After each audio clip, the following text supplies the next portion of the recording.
You may see my amazing hardcore world, and I've survived, what is it, 403 Minecraft days? Now, I've been able to do this, but this wasn't easy, you know, and this took multiple tries, possibly a year of trying now to get to a point where I could survive in a hardcore world to this point.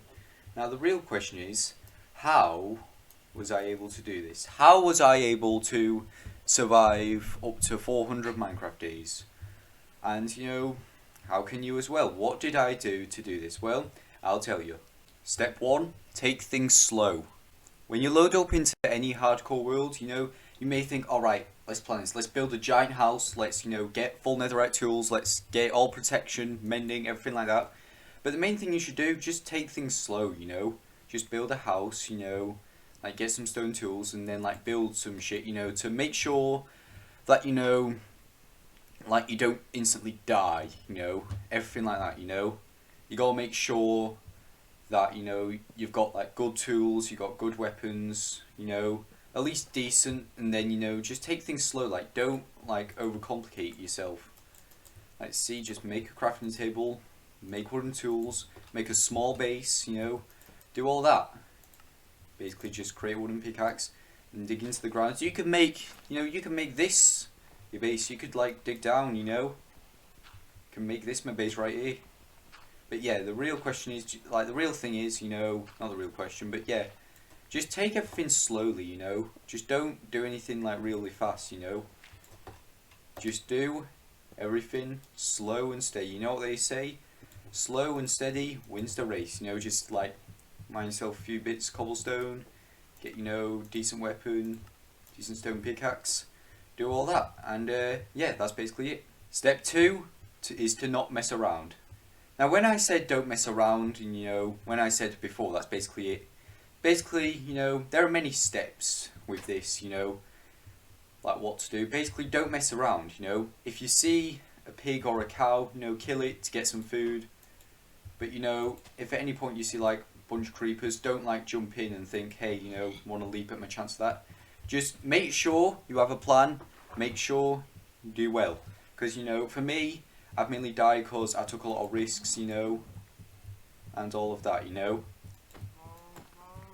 But yeah, it kind of merged into step 1 and step 2, where basically it's, take things slow, don't do that. But yeah, essentially, like do all of that. And yeah, that is basically step 2, on to step 3. Step 3 is to get items to help you survive. Now really, what do I mean by this? Well, basically anything like armor or tools, anything like that. But another thing is villagers. Now villagers, they can really help you.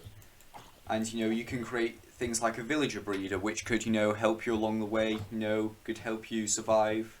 Could essentially, get you things like diamond armor, which, is really great, And, it may seem hard, but really all you got to do is find a village and find a safe transportation method via boats, and be able to do that, like get those sort of items. But still, make sure you stay safe about it, make sure, you don't die, make sure you have a good villager breeder, make sure it's big, make sure everything like that. Make sure, you know what you're doing, alright? Really, trust me, it can help you. Right, I guess that's step 3, on to step 4. Step 4 is to plan a safe defense around your base. Now, you may see in my hardcore world, my main hardcore world, you can see that there's this wall. Obviously it's not going to be as, fancy as many people when they're first starting off. But basically, create your base like either underground or create a house, do something like that, but make sure you build some sort of wall. There's this YouTuber called Luke the Notable who, also did a similar guide on this. You should definitely check him out as well. Basically, if you want to, stay safe, make sure you have a good defense around your base. Make sure you add lights. Make sure you do all that. Alright? That's step 5. That's step 4. Now on to the final step, step 5. Step 5 is now make sure you are ready to take risks. Now, I know I said basically take things slow, but at some point in your hardcore world, you've got to take risks, to see what will happen. Now, make sure you do this when you are at a good point, where you feel like you can take risks. Say, for example, you want to take on a piglin bastion, you want to kill the ender dragon. Make sure you are prepared for it, to take risks. So, have fun, in your hardcore world, and then you are able to get more items to help you on your way. For example, maybe you do a raid to get totems of undying, or go to a mansion get totems of undying. But make sure you are prepared for it. Make sure you've got the right armor, the right tools, everything like that, so you can take risks and basically thrive. And when you're thriving, you'll survive a lot longer than just 100 days. Maybe do things like this after 100 days, and then you'll be set. But yeah, it's best to know when you should and shouldn't take risks. But anyways, that's got to be the end of this video, lads. Hope you all enjoyed, and yeah, see you.